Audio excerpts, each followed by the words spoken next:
नमस्कार, आप देख रहे हैं हिंदुस्तान मेल न्यूज और आइए रुक करते हैं आज की खबरों की ओर। औरंगजेब के प्रति प्रेम और सनातन विरोधी संस्था देवपथ द्वारा किया गया अबू आजमी का पुतला दहन। पीतमपुर में युवक को जलाने से रोकने की मांग, अब महिलाएं बोली बेहतर विकल्प अपनाए सरकार। राजस्थान से इंदौर तक नशे की सप्लाई, 50 ग्राम एमडी ड्रग के साथ गिरफ्तार। स्वच्छता में इंदौर की नई पहल, ट्रेचिंग ग्राउंड में नवाचार का प्रदर्शन। चंद्रशेखर आजाद पर हमले की सीबीआई जांच की मांग, एबीवीपी कार्यकर्ताओं पर हमले का आरोप। शहर में राह चलते लोगों से मोबाइल छापेमारी करने वाले 3 बदमाश गिरफ्तार। महिला के हाथ से दिन दहाड़े मोबाइल छीनकर भागे थे बदमाश। 7 लाख की लूट का खुलासा, कर्मचारी निकला मास्टरमाइंड।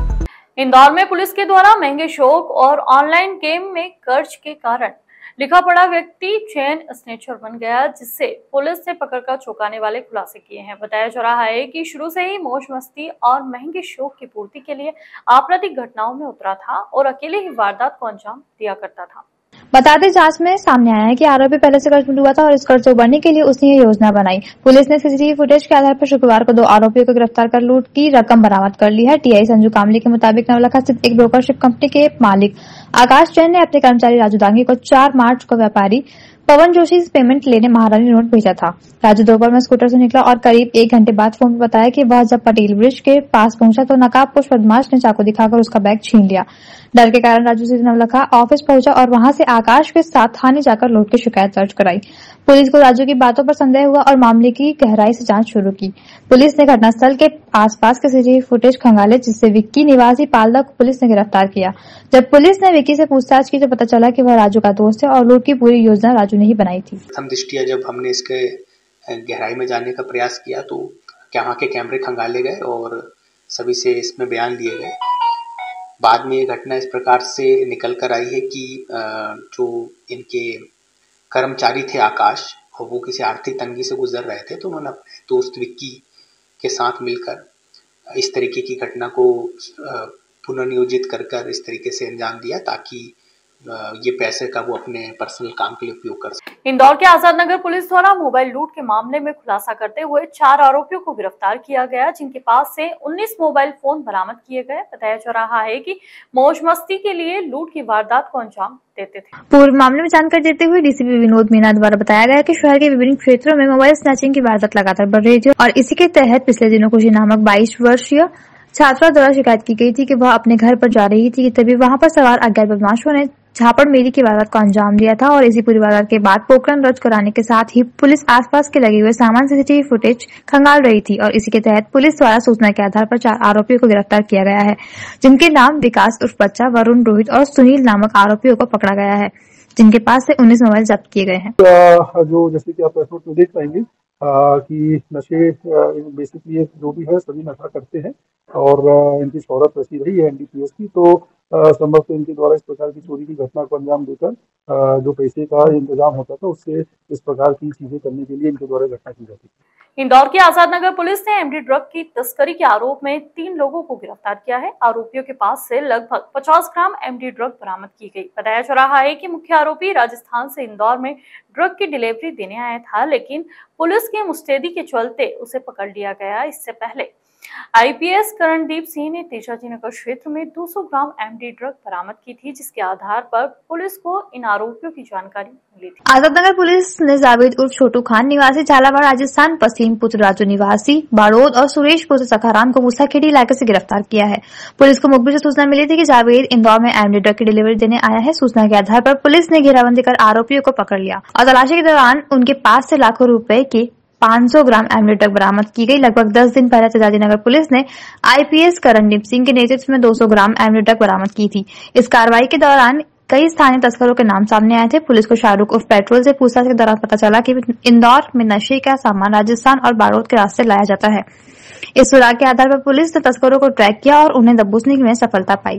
तो हमारे द्वारा रात में इसी पूरे प्रकरण में घेराबंदी की गई और टीम को लगाया गया। तत्पश्चात जावेद और वसीम के द्वारा मूसाखेड़ी में रहने वाले एक व्यक्ति को 70 ग्राम एमडी सप्लाई करने के लिए रात के 1-1:30 बजे के आसपास ये लोग आए। हमारे द्वारा इनको जब पकड़ा गया तो इनकी जम्मा तलाशी के दौरान इनके पास से 70 ग्राम एमडी हमको जब्त हुई है और इस पूरे ही प्रकरण में हमने इन तीनों ही आरोपी को जब्त करके थाना आजाद नगर में एनडीपीएस की सुसंगत धाराओं में मामला पंजीकृत किया है। कहाँ से लाए थे, कुछ जानकारी? देखिए, डग से राजस्थान में जो डग क्षेत्र पड़ता है वहाँ से जो जावेद करके है उसके द्वारा ड्रग्स लाए गए और साथ ही साथ जो वसीम इसमें मिडल मैन था, जो बड़ौद का रहने वाला है, उसने फैसिलिटेट किया था। उसके द्वारा जब उस पर डिमांड आई ड्रग्स की तो उसने जावेद से संपर्क किया और जावेद ने एक अन्य सरगना, जो इनका सबसे बड़ा सरगना है, उससे संपर्क करके ये इस प्रकार ड्रग्स यहाँ पे सप्लाई करने के लिए लाए थे, जिनको पुलिस ने हिरासत में लिया। इंदौर में ब्रोकरशिप कंपनी के कर्मचारी के साथ 7 लाख की लूट का पुलिस ने खुलासा कर दिया। कंपनी में काम करने वाले कर्मचारी ही लूट का मास्टरमाइंड निकला। उसने अपने दोस्त के साथ मिलकर इस घटना की साजिश रची। इंदौर के कर्नाटक पुलिस द्वारा आरोपी को गिरफ्तार किया गया है, जिसको लेकर जानकारी देते हुए एडिशनल डीसीपी अमरीन सिंह द्वारा बताया गया कि खुरल में रहने वाले महिला द्वारा शिकायत दर्ज कराई गई थी कि वह निजी काम से अपने परिवार के साथ शादी समारोह में शामिल होने के लिए आई थी और इस दौरान आरोपी द्वारा गले में पहना हुआ रानी हार छीनकर फरार हो गया। इसके बाद पूरे मामले में पुलिस को शिकायत दर्ज कराई थी कि शिकायत के आधार पर पुलिस ने जांच पड़ताल कर आसपास लगे हुए सीसीटीवी फुटेज खंगाले और उसके बाद वीरेंद्र सिंह चौहान नामक आरोपी को गिरफ्तार किया गया है, जिससे पूछताछ में खुलासा हुआ कि उसने ग्रामीण क्षेत्र के थानों में भी 2 वारदातें की थी। तो वहीं पुलिस अन्य मामलों में भी उससे पूछताछ कर रही है। बताया जा रहा है कि वह ऑनलाइन गेम खेलने का आदी है और इसी कारण से उसके ऊपर कर्जा हो गया था, जिसके बाद वह इस तरह के अपराध करने लगा था। बताया जा रहा है कि वह खेती किसानी करता था और अच्छा पढ़ा लिखा है, लेकिन उसके बावजूद भी वह आपराधिक घटनाक्रम करने लगा था। और घटना स्थल के आसपास आने वाले जो एस्केप रूट्स हैं उनकी जब मैपिंग की गई तो इसमें कुछ फुटेज प्राप्त हुए, कुछ उसमें और टेक्निकल इन्वेस्टिगेशन किया गया। फाइनली जो आरोपी था इसको पिन पॉइंट जीरोइंग की गई और इसमें एक आरोपी वीरेंद्र सिंह चौहान है, ये बेसिकली वहीं खुड़ेल क्षेत्र का रहने वाला है। इसको जब गिरफ्तार किया गया, पकड़ा गया, जब पूछताछ की गई तो इसने ये घटना को कबूल किया है और इसका जो मशरूका भी इससे बरामद किया गया है। इसके अलावा इसके आरोपी के द्वारा 2 घटनाएं जो खुड़ेल थाना क्षेत्र में की है। 16वें वित्त आयोग के माननीय सदस्यों के द्वारा आज इंदौर प्रवास के दौरान देव बुराड़िया स्थित ट्रेंचिंग ग्राउंड के बायो सीएनजी प्लांट एवं स्वच्छता परिक्षेत्र का अवलोकन किया गया। इस अवसर पर माननीय सदस्यों द्वारा ट्रेंचिंग ग्राउंड पर बायो सीएनजी प्लांट का प्रेजेंटेशन देखा और चाय एवं नाश्ते का लुत्फ उठाया। इस अवसर पर माननीय नगरीय विकास एवं आवास मंत्री श्री कैलाश विजयवर्गीय, महापौर श्री पुष्पवती भार्गव, संभाग आयुक्त श्री दीपक सिंह, कलेक्टर श्री आशीष सिंह, आयुक्त श्री शिवम वर्मा, स्वास्थ्य प्रभारी श्री अश्विनी शुक्ल एवं अन्य विभाग के अधिकारी उपस्थित थे। इस अवसर पर महापौर श्री पुष्पवती भार्गव एवं आयुक्त श्री शिवम वर्मा द्वारा इंदौर के स्वच्छता मॉडल एवं बायो सीएनजी प्लांट के संबंध में विस्तार से जानकारी दी गई।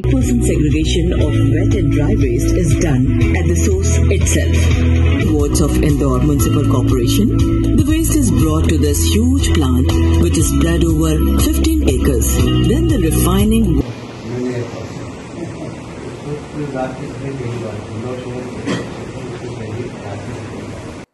इंदौर कलेक्टर कार्यालय में भीम आर्मी और जैस संगठन के कार्यकर्ताओं के द्वारा उड़ीसा में आजाद समाज पार्टी के राष्ट्रीय अध्यक्ष चंद्रशेखर आजाद पर हुए हमले की सीबीआई जांच और सुरक्षा बढ़ाने की मांग को लेकर ज्ञापन सौंपा गया। दरअसल ओडिशा में आजाद समाज पार्टी के राष्ट्रीय अध्यक्ष चंद्रशेखर आजाद और भीम आर्मी भारत एकता मिशन के राष्ट्रीय अध्यक्ष विनय रतन सिंह की जनसभा के दौरान अखिल भारतीय विद्यार्थी परिषद के द्वारा विरोध प्रदर्शन के दौरान जानलेवा हमला किया, जिसमें लगभग 250 की संख्या में आए कार्यकर्ताओं ने कार्यक्रम स्थल पर पथराव किया, हिंसा भड़काई और कई वाहनों को नुकसान पहुंचाया। साथ ही आरोप लगाया कि स्कीम नंबर 78 पर एक भीमराव अम्बेडकर नामक उद्यान है, जहां असामाजिक तत्वों के द्वारा हमले किए जा रहे हैं।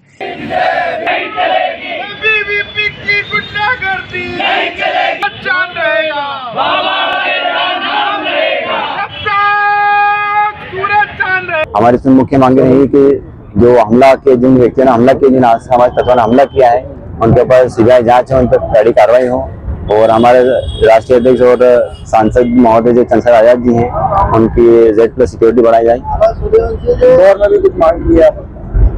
इंदौर में भी एक मांग रही है हमारे की स्कीम नंबर 6 में 21 नंबर 71 में डॉक्टर बाबा साहब अम्बेडकर के नाम से एक उद्यान है, वहाँ पर कुछ असामाजिक तत्वों द्वारा कब्जा किया जा रहा है। उसके विरोध में हमने ज्ञापन सौंपा है। समाजवादी पार्टी नेता अबू आजमी द्वारा औरंगजेब को अच्छा प्रशासक बताए जाने और फिल्म छावा में उसके नकारात्मक चित्रण पर आपत्ति जताने के विरोध में इंदौर में शिवाजी वाटिका चौराहा पर संस्था देवपत द्वारा जोरदार आक्रोश प्रदर्शन किया गया। प्रदर्शनकारियों ने अबू आजमी के बयानों को सनातन संस्कृति व मराठा वीरता का अपमान बताते हुए उनका पुतला दहन किया और जोरदार नारेबाजी की। प्रदर्शनकारियों ने कहा कि छत्रपति शिवाजी महाराज और उनके पुत्र संभाजी महाराज की वीरता को कोई भी झुठला नहीं सकता और औरंगजेब को महान बताने का प्रयास इतिहास को तोड़ मरोड़ कर पेश करने जैसा है। संस्था के पदाधिकारियों ने कहा कि अबू आजमी का बयान हिंदू समाज की भावनाओं को ठेस पहुंचाने वाला है। औरंगजेब की तारीफ में जो वक्तव्य दिए गए हैं कि औरंगजेब क्रूर शासक नहीं थे, वो एक महान शासक थे, वो हमारे छत्रपति शिवाजी महाराज, छत्रपति संभाजी महाराज और सनातन धर्म का विरोध है और सनातन धर्म के खिलाफ जो भी बयान देंगे उसके खिलाफ हम लोग यहाँ पर लगातार इस तरह के कार्यक्रम करते हैं। अबू आजमी का यहाँ पर पुतला जलाया गया है। पीथमपुर, महू और इंदौर की महिलाओं ने यूनियन कार्बाइड के खतरनाक कचरे के और अधिक परीक्षण को रोकने की मांग की है। महिलाओं का कहना है कि पिछले 3 दिनों से चल रहे परीक्षण के कारण पीथमपुर और आसपास के क्षेत्रों के लोग कैंसर कारक रसायनों के प्रभाव में आ गए। पीथमपुर प्रचार समिति के अध्यक्ष हेमंत कुमार हिलोल ने पत्रकार वार्ता में बताया कि रामगीर प्लॉट के इंडियन पॉल्यूशन बोर्ड की गाइडलाइन TSCF के अनुसार 500 मीटर के अंदर कोई आबादी नहीं होनी चाहिए, लेकिन तारपुर गांव 50 मीटर के अंदर ही बसा है, जो कि CBCB गाइडलाइन का उल्लंघन है। बीते 4-5 दिनों से क्षेत्र में नाक और आंखों में जलन, खांसी, गला सूखने की शिकायतें बढ़ गई है। जब तक हवा में भारी धातुओं और कैंसर कारक डाइऑक्सिन तथा फ्यूरान की रिपोर्ट सार्वजनिक नहीं की जाती, तब तक कोई और परीक्षण नहीं होनी चाहिए। समिति ने रा के परीक्षण की रिपोर्ट भी सार्वजनिक करने की मांग की है। हिरोले ने कहा कि Madhya Pradesh pollution control board द्वारा मीडिया में जारी पहली ट्रायल रिपोर्ट में भोपाल जहरीले कचरे में मौजूद अत्यंत घातक न्यूरोटॉक्सिन मरकरी, जो कि 2015 की रिपोर्ट में सामान्य से 700 से 900 गुना मात्रा का है, उसका रिपोर्ट में जिक्र ही नहीं है। देखिए, कोर्ट में हम सबसे पहले तो जो Madhya Pradesh pollution control board है, हम उसका जो 20/12/2024 को एक शो कॉज नोटिस जारी हुआ था रामकी सेंटर को, तो उसमें जो उन्होंने उसका जवाब नहीं दिया, रिमाइंडर का भी जवाब नहीं दिया, और उसके बाद में भी उन्होंने कचरा इंसिनरेट करने की जो कार्रवाई शुरू की, हम उसको लेकर जाएंगे कि ये जो फैसिलिटी है ये वो करने के काबिल नहीं है, इनके पास कोई इक्विपमेंट भी नहीं है और वो मानक जांचने के भी सारे इक्विपमेंट नहीं है। तो जी, इसमें किसको दोषी मानते हैं आप? सर, जितनी भी पार्टी है सभी दोषी है। इंदौर के बाणगंगा क्षेत्र में अवंतिका गैस प्लांट में महज 100 मीटर की दूरी पर स्थित एक प्लास्टिक दाना बनाने वाली फैक्ट्री में भीषण आग लग गई। देखते ही देखते आग ने विकराल रूप ले लिया और लाखों रुपए का सामान जलकर खाक हो गया।